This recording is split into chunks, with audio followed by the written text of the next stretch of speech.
प्रत्येकजण होतोय की English medium, English semi English company याच्यामुळं पटसंख्या घटायला लागली. त्यामुळं संस्थापकांची तारेवर कसरत सुरू आहे. त्यामुळे ती पटसंख्या घटू नये यासाठी सर्व संस्थापकांना किंवा आमच्या शाळांना या आमच्या यूट्यूब चॅनलच्या माध्यमातून तुम्ही काय संदेश द्याल? मी माध्यमिक शिक्षण अधिकारी कोल्हापूर म्हणून हजर होऊन या ठिकाणी 2 दिवस झालेले आहे. या ठिकाणी मी पूर्वी काम केलेलं आहे गट शिक्षण अधिकारी म्हणून पन्हाळा, गगनबावडा. ती आता परिस्थिती नेमकी आहे ती समजून घेऊन पुढं काम करण्यासाठी निश्चितपणे मी आमच्या शिक्षकांना, माध्यमिक शिक्षकांना मार्गदर्शन करेनच.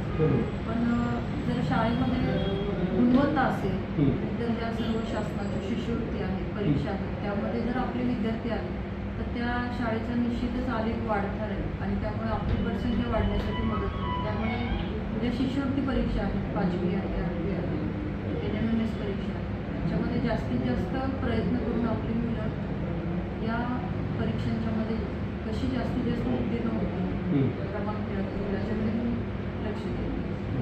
आणि एक दुसरं एक मॅडम, ही पटसंख्या आता कमी झाल्यामुळं संच मान्यतेचा आता विषय यायला लागला म्हणजे शिक्षित सर्कल्स व्हायला लागला.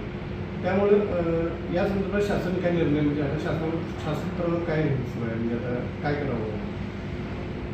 शासन स्तरावरती आता संच मान्यता यावर्षीच्या अपडेट झालेल्या आहेत. हां, म्हणजे सर्व शाळा पोर्टलवर टाकावं असं सर्व संच मान्यता ऑनलाईनच सर्व शाळा झालेल्या आहेत. हां, आणि दुसरी गोष्ट म्हणजे आता इतर वेळेला इकडच्या शाळेमध्ये पण विद्यार्थ्याचं नाव तिकडं नसावं ह्या तसं होत नाही, कारण सरळ आणि UDAS आणि स्कूल पोर्टल यामध्ये सर्व नियंत्रण केलेलं असल्यामुळे आणि आधार कार्ड अपडेशन असल्यामुळे तो विद्यार्थी नेमका कुठे आहे, कोणत्या शाळेत आहे हे आपल्याला इथं बसून सुद्धा समजू शकतो. त्यामुळे एक विद्यार्थी 2 ठिकाणी